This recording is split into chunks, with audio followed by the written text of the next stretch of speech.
Seja bem-vindo ao EB Drops, o podcast de ensino cristão da Igreja Batista de Vila Euro. Eu sou o Lucas e o EB Drops é o podcast mais improvável da podosfera cristã brasileira. Podosfera cristã, hein? Essa Pois foi, é. Olha. Gostou, né? Curtiu. Olá, pessoal, mais uma vez aqui juntamente com vocês. Meu nome é Adelson, é um prazer estar com vocês novamente.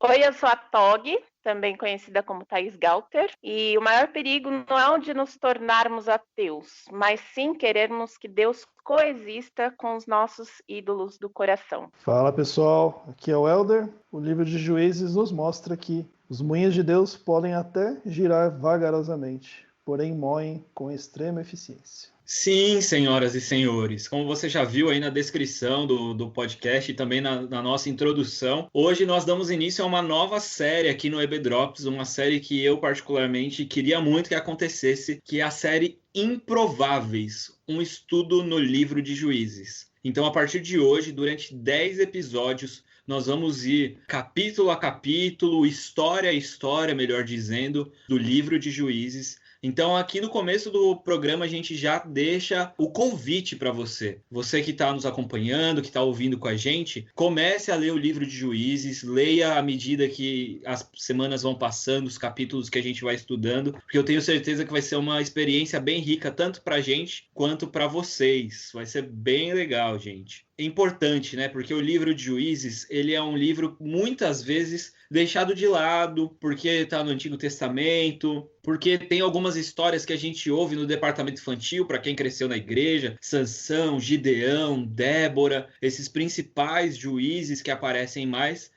mas muitas vezes depois ele é deixado de lado. E se você curte Game of Thrones, você tá no podcast certo, porque Juízes é melhor que Game of Thrones. E para provar isso, eu queria chamar já o Adelson aqui na nossa conversa e queria pedir para que ele fizesse uma visão geral, uma visão panorâmica do que o livro de Juízes traz, por que ele é importante, e também desse para a gente um pouquinho do contexto histórico, o que estava acontecendo no momento em que o livro de Juízes acontece. Bom, Lucas, nós precisamos nos lembrar que Moisés liberta o povo de Israel da escravidão do Egito, e eles vagam por cerca de 40 anos no deserto em direção à terra prometida de Canaã. Antes de chegar em Canaã, Moisés, na verdade, morre, e Josué, que era como seu discípulo, foi o seu sucessor, assume a liderança do povo.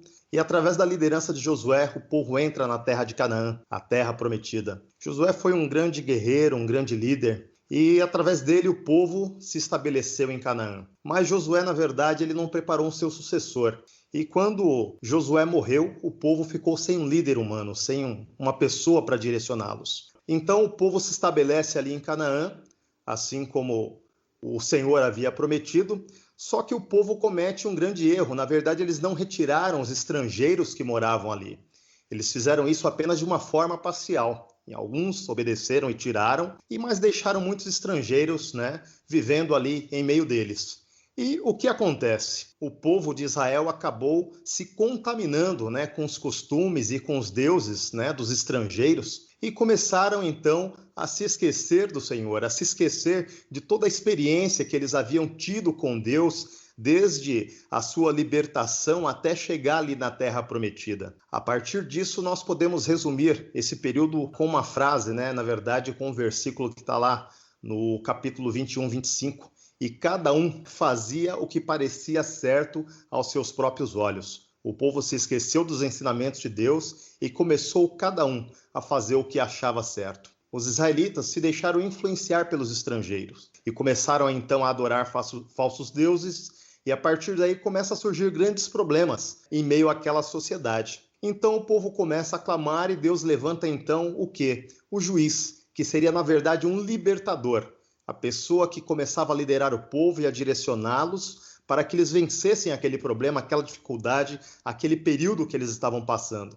E aí eles vencem o problema e mais uma vez depois eles começam a se esquecer de Deus novamente, e nós vamos ver que em Juízes esse ciclo vai se repetindo. O povo começa a se deixar influenciar, começa a adorar falsos deuses, aí de repente a coisa fica muito ruim, eles clamam a Deus, Deus age levantando um juiz, e aí eles se esquecem de novo e isso vira um ciclo vicioso. Nós vamos ver muito isso em Juízes. Mas cada ciclo ele tem uma característica interessante, que o povo, cada vez, ele vai se afundando mais e mais nos seus próprios delitos.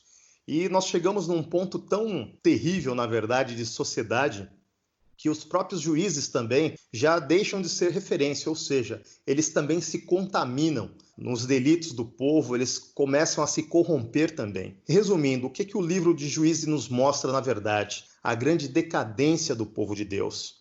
Ele mostra que nós temos necessidade de um Salvador divino, pois todos os líderes humanos, desde o tempo de Moisés até chegarmos nos reis, passando pelos juízes, eles falharam, eles se corromperam de alguma forma. Então, Juízes também nos mostra que nós precisamos da maravilhosa graça de Deus. Essa graça que é salvadora, graça que é libertadora, graça que traz restauração à vida de todo aquele que crê. Então, nós podemos resumir que é assim, que a graça que age na desgraça humana, ela transforma a vida de todo aquele que crê.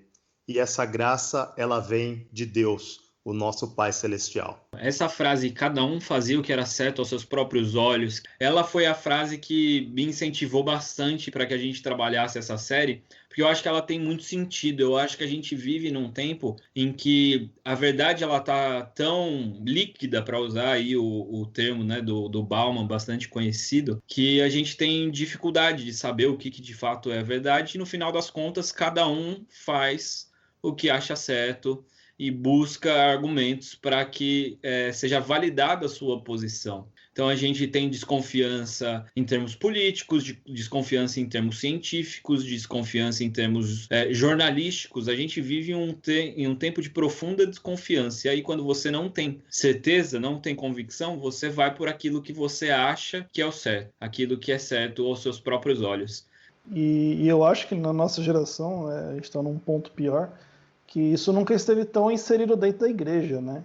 A igreja hoje também está nessa vibe de, cada um faz o que quer, do jeito que quer, e aí agora tem o pastor coach, né? Que aí o pastor coach fala o que ele quer, do jeito que ele quer também. Então, assim, acho que a humanidade sempre teve essa questão, mas talvez a nossa geração seja uma das piores em termos de isso ter entrado na igreja de uma forma muito forte, né? Esse ciclo de falhas de juízes e toda essa questão da igreja também hoje e da nossa sociedade tá também dentro dessa perspectiva, cada um faz o que é certo aos seus próprios olhos, aponta mais uma vez a necessidade, reforça de um juiz que não seja humano, né? A nossa necessidade de um Salvador que não é humano, a necessidade de Cristo, de voltar os olhos para Cristo, que é o que a nossa história mostra. Lá em Juízes foi assim, ciclos de falhas, e a gente vem ao longo da história vivendo ciclos. É uma história cíclica, né? A gente pede para Deus, tem avivamento, cai, depois tem outro avivamento, cai, e sempre apontando que a gente tem a necessidade de um juiz que não é humano, de um Salvador que é perfeito, que é Cristo.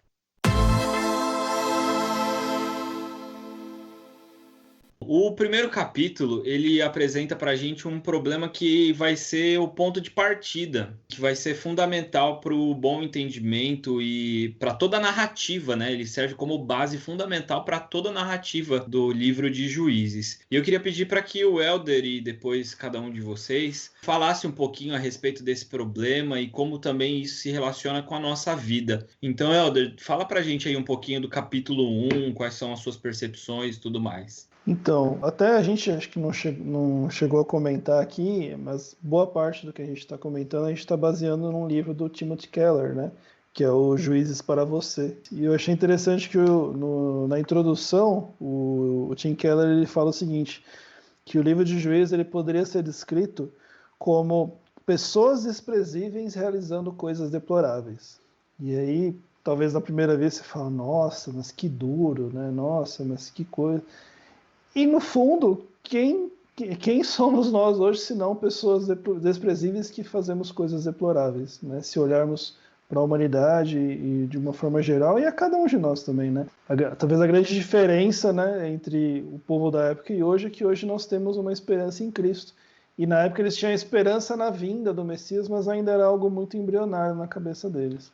Então o que a gente vê ali era uma sociedade realmente totalmente entregue, né, a ciclos de desobediência e ciclos cada vez mais pé na lama, né? Então, se cada vez que havia um novo juiz, havia um novo reavivamento, quando esse juiz morria, o povo se rebelava de forma cada vez mais profunda. Então, era realmente uma sociedade totalmente corrompida, ao ponto de talvez você até olhar e falar assim, nossa, mas onde está Deus? Né? Se você lê todo o livro de Juízes, fala assim, Deus virou as costas para aquele povo, né? Deus ou não quer ou não está conseguindo mais administrar a situação. E, na verdade, a leitura que nós temos que fazer é exatamente o contrário, que é que, apesar daquele povo, apesar daquelas pessoas desprezíveis que faziam coisas deploráveis, Deus sempre tinha o controle da situação. Sempre que o povo clamava, ainda que o povo tivesse, né, dado as costas e traído a Deus das piores formas possíveis, Deus sempre respondia. Deus nunca virou as costas ao povo. E uma outra coisa que fica clara também desde o início, e em todo o livro de Juízes, é uma aparente tensão entre as promessas de Deus e a obediência do povo. Então, assim, Deus vira e fala assim, olha, eu vou estar com vocês, não importa o que aconteça. E em outro lugar ele fala assim, olha, se vocês me obedecerem, vocês serão abençoados. E aí aparentemente você olha e fala assim, nossa, mas isso é contraditório. E na verdade não é, porque Deus faz as duas coisas sempre, né? Deus abençoa quando eles obedecem e ainda no pecado Deus está com eles, porque Deus dá o livramento a todo instante, né? Deus poderia muito bem ter deixado que eles fossem dizimados na primeira batalha e eles seriam dizimados. Então você olha que muitas vezes as vitórias militares do povo são quando eles eram em menor número, contra potências militares à época, né? Então você vê que não havia muita lógica ali nas coisas. Era realmente a mão de Deus agindo em todo o tempo. Então esse é o grande cenário que a gente vê descortinando ali no início do livro de Juízes. Eu acho legal. Então, o Helder começou falando sobre as pessoas desprezíveis. Eu acho importante a gente pensar qual a forma que a gente vai para o Antigo Testamento. Porque é diferente, quando a gente lê o Novo Testamento, a gente tem ali muito a vida prática, cotidiana do Evangelho.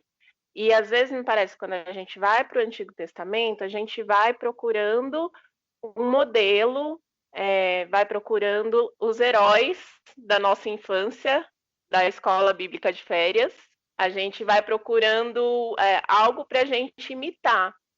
E não é isso que a Bíblia mostra, e principalmente no livro de Juízes, né? Não são modelos a serem seguidos, mas ele está reforçando sempre o pecado do homem, e que apesar do pecado, a misericórdia e a graça de Deus está presente. E eu acho muito legal no capítulo 1, a gente começa a ler, porque aí você está lendo, né? Juízes está colado com o livro de Josué. Então, Josué chegou, beleza, terra prometida, show de bola, termina lá com ele falando, eu e minha casa serviremos ao Senhor, da hora. Aí a gente vai ler Juízes. Aí começa, capítulo 1, versículo 1. Você está lendo, aí a gente entrou na terra, e aí a gente venceu isso, venceu aquilo, e invadimos, e as tribos se uniram, e daí chega no versículo 19, e ele fala, o Senhor estava com a tribo de Judá, ela tomou posse da região montanhosa, mas não conseguiu expulsar os habitantes da planície. E aí você fala, poxa, tadinhos, né? Primeiro revés, e daí começa o ciclo descendente. Eles falam que eles não conseguiram, e aí o Senhor, mais para frente, ele vai falar, não é que vocês não conseguiram, vocês não me obedeceram. E aí fica algo para a gente pensar, quantas vezes a gente fala para o Senhor, Senhor, eu não consigo abandonar esse pecado, Senhor, eu não consigo falar a verdade, Senhor, eu não consigo perdoar. E aí o Senhor fala, você não consegue ou você não está me obedecendo? Você não consegue ou você não quer? Sabe que tudo isso me deixa fascinado mesmo com a Bíblia? É que a Bíblia não é um livro de virtudes, né? A Bíblia, ela não esconde nada. Ela, joga a vida como ela é mesmo. Tipo assim, vocês são, como o Lucas diz, né? Pecador, safado, sem vergonha. Porque ela poderia omitir. Ela podia falar assim, não, olha, mostrar só os que foram realmente, né, virtuosos, só os que obedeceram a Deus. Mas por que a Bíblia realmente escancara toda a nossa miséria, né? Porque é através da nossa miséria que ela mostra o agir de Deus conosco, apesar de nós, e toda a graça e a salvação. Essa fé em declínio, ela é demonstrada quando Deus fala para Judá: olha, eu te entreguei esse povo na tua mão. Aí Judá faz o quê? Chama Simeão: ô brother, vamos comigo. Deu medinho, né? Rolou um medo de ir sozinho, mas Deus te entregue nas mãos de Judá, aquele povo. E aí depois ele não conseguiu, por quê? Porque lá no começo ele já não obedeceu. Uma coisa que eu acho maravilhosa aí é justamente esse fato de a Bíblia estar trazendo na história de Juízes a nossa deficiência humana em obedecer, né? Muitas vezes a gente, nos dias de hoje, você de repente comete um erro, e eu já vi pessoas, por cometerem um erro, achar que não são mais dignas de estar na igreja e abandonarem a fé e querer, na verdade, morrer e achar uma série de coisas que está totalmente errada. Porque, na verdade, nós temos que justamente não abusar da graça, mas saber que essa graça de Deus, ela existe e é para nós hoje, né? Se nós estamos aqui hoje gravando esse podcast, isso é graça de Deus, porque nós somos pecadores. Se não fosse a graça de Deus na minha vida, quem seria o Adelson, cara? Eu seria simplesmente mais um miserável, na verdade, que sou, né? Mas a graça de Deus, ela me permite estar no meio do povo de Deus e me permite também, dia a dia, depender desse Deus para transformar o meu caráter. Uma coisa que eu acho muito interessante é que o livro de Juízes, ele traça um paralelo com o livro de Atos. O livro de Atos está para o Novo Testamento, como o livro de Juízes está no Antigo Testamento. Um livro estritamente narrativo, contando fatos históricos a respeito da vida de homens e o que eles fizeram e o que foi feito através da vida deles. Mas a diferença entre os dois é justamente isso que você está falando, que vocês estão falando. O livro de Juízes, ele aponta para a graça e para a necessidade de um redentor. E o livro de Atos aponta para esse redentor que veio, subiu, morreu, ressuscitou, subiu e enviou o seu Santo Espírito. Então, se em Juízes a gente tem homens desprezíveis fazendo coisas deploráveis, em Atos a gente tem homens desprezíveis, porque basicamente em Atos a gente tem a história de Pedro e de Paulo. Pedro, o cara que vocês conhecem, o cara intempestivo que tentou matar o guarda quando Jesus foi ser preso, e Paulo que de fato teve ali, Estevão, inclusive está relatado lá no capítulo 7 de Atos, se eu não me engano, a morte de Estevão aos pés de Saulo.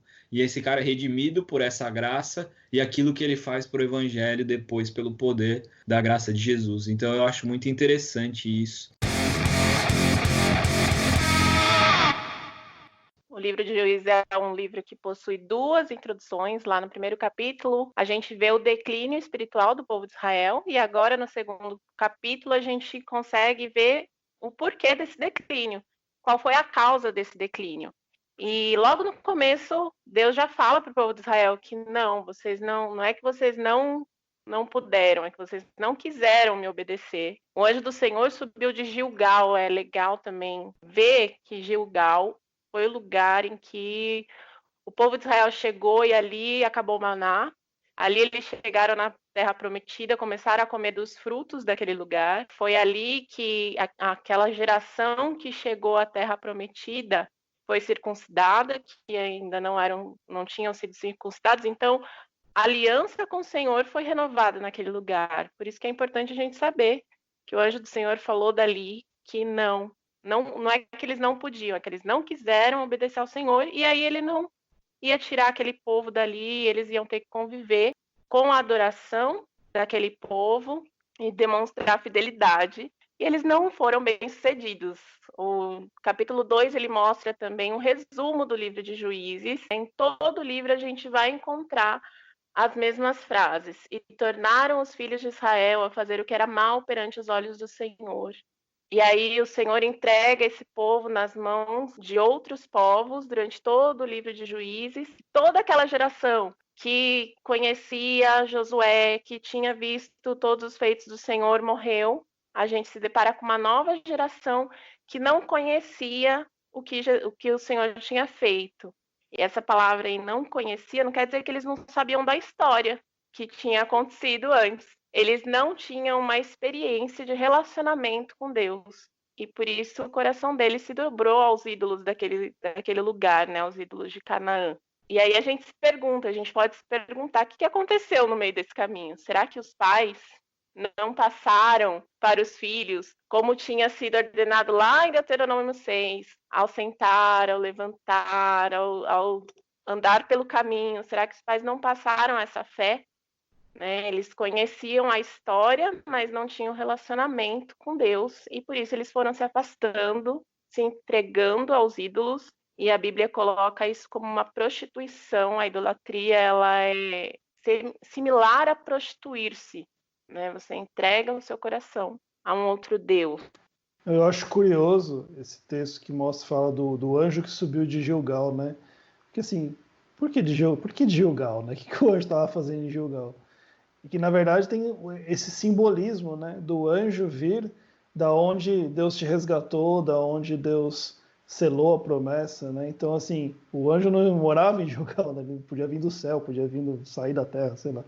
Não, mas Deus usa um local da onde tem todo um contexto histórico de promessa, de aliança com o povo, para que o anjo venha dali com uma nova mensagem de resgate para o povo, né? Então essa simbologia ela é muito interessante aí no texto. Aqui em Juízes também tem a sutileza do povo não simplesmente trocar de ídolo, né? Eles não deixaram a Deus de lado e serviram a outro ídolo. Não, eles incluíram outros ídolos e a adoração a Deus. Então, assim, passa a ser um self-service, né? O que eu estou precisando agora? Estou precisando de colheita?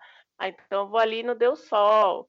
O que eu estou precisando agora? Doença? Então eu vou no Deus... Então, você serve aos seus próprios interesses. É bem sutil a idolatria do povo de Israel. E aí eu volto à frase que eu falei no começo, né? O problema não é você ser ateu, porque um ateu a gente identifica, né? Ai, olha só, ele não acredita em Deus.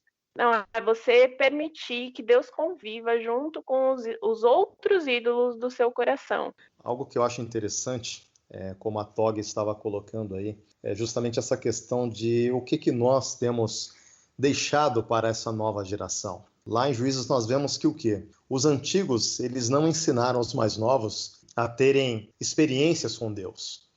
E aí eu quero trazer para os nossos dias de hoje, quando nós olhamos para as igrejas, para o evangelho como tem sido vivido, ou pregado, na verdade, hoje em dia, nós vemos muita gente na mídia falando somente sobre riquezas, falando sobre ordene ao Senhor e Ele vai te dar. Então, esse tipo de ensinamento, ele vai minando a fé, vai matando a fé. E nisso nós vemos que a igreja, assim como no tempo de Juízes, ela vai se contaminando e vai se perdendo. Então nós vemos aí a grande necessidade que nós temos de levar hoje os mais jovens a terem reais experiências com o Senhor. Experiência através do estudo da palavra, experiência através da oração, através de uma vida de prática da palavra de Deus e de desenvolver um ministério próprio específico para a glória de Deus. Eu acho legal que o Keller fala sobre isso, que a maioria dos cristãos se apoia nas organizações, na instrução formal para passar a fé adiante. Então, pensando primeiro nesse povo lá, né, de Juízes, será que eles ficaram esperando só os momentos de sacrifício para passar a fé adiante, um momento de pregação para passar a fé adiante? E o que a história de Juízes mostra é que eles deixaram a vida cotidiana de fé, né? Deixaram o dia a dia de fé, que é o que a gente precisa ter, é o que a gente está vivendo hoje, né? Aqueles que confiaram nas instituições e na instrução formal para passar a fé adiante para os seus filhos, como que está vivendo hoje, né, no meio da pandemia, que a gente tem que viver dentro da nossa casa e os nossos filhos estão vendo tudo que a gente está fazendo, como que a gente está reagindo às coisas e será que eles estão vendo a vida de Cristo na nossa vida, né, nesse dia a dia? E é isso que faltou lá no povo de Juízes também, né? Esse cotidiano, esse discipulado. Mas para você que não tem filhos, não achar que essa responsabilidade não é sua, a gente precisa lembrar que lá no Evangelho, Jesus fala para a gente ir e fazer discípulos. Todos nós, é um mandamento para todos nós, né? Então, discipulado ele é um mandamento para você que é pai, para você que é solteiro, é responsabilidade de cada cristão mostrar a fé no dia a dia, no cotidiano, para que as próximas gerações continuem vendo Cristo, vivendo Cristo e andando como Cristo. E se você que é pai não ouviu o episódio número 16 do EB-Drops, Ensina a Criança na Quarentena, está falando a respeito disso. Vai lá depois desse episódio, dá uma ouvida que vai fazer bem para você, eu tenho certeza.